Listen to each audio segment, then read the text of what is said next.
Պուրիտանները, ամենօրյա ընթերցանություն, Սթիվեն Չառնոկ, օր մարտի 19։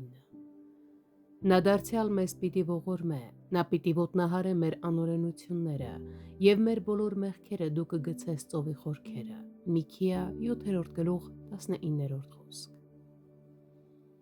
Աստված երբեք չի ներում, այլ նա հաղթում է մեղքին։ Այս երկու կողմերը անբաժանելի են։ Տերունական աղոթքում ամեն չարիքից ազատվելու և փորձության մեջ չընկնելու ցանկությունը անմիջապես հաջորդում է ներման ցանկությանը։ Արդարացված մարդը և սրբացված բնությունը անբաժանելի են, ուրեմն հիմա դատապարտություն չկա Հիսուս Քրիստոսում ըլինողների համար։ Հռովմայացիս 8:1 խոսք։ Ներումը առկա է, բայց ինչպես հարցնում եք, կիմանամ, որ ներվել եմ։ Դուք ներված եք, եթե այլևս չեք քայլում ըստ մարմնի, այլ ըստ հոգու։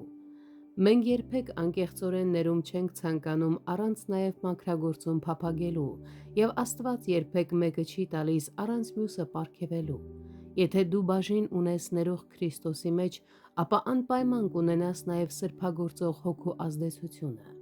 Որտեղ Աստծո շնորհը ներում է բոլոր մեղքերը, այնտեղ նա շնորհ է տալիս նաև բոլոր մեղքերից հրաժարվելու համար։ Սա է նրա ուխտը հեռացնել ամբարշտությունը, երբ նա վերացնում է մեղքի պատիժը։ Փրկիչը կգա և ամբարշտությունը դեն կգցե Հակոբիցը։ Հռովմայացիս 11:26-27 խոսքեր։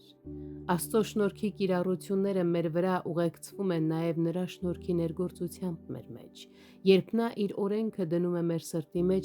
ապա այլևս չի հիշում մեր մեղքերը։ Տերունական աղոթքում մենք ասում ենք. «Եվ թող մեզ մեր պարտքերը, ինչպես մենք էլ թողում ենք մեր պարտականներին»։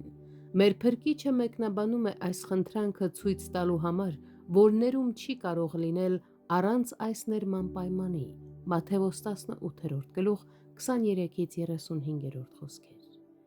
Քրիստոսը ներումը դարձնում է առնվազն անհրաժեշտ պայման։ «Եվ թող մեզ մեր մեղքերը, որովհետև մենք էլ թողում ենք ամենին, որ պարտական է մեզ»։ Ղուկաս 11:4 խոսք։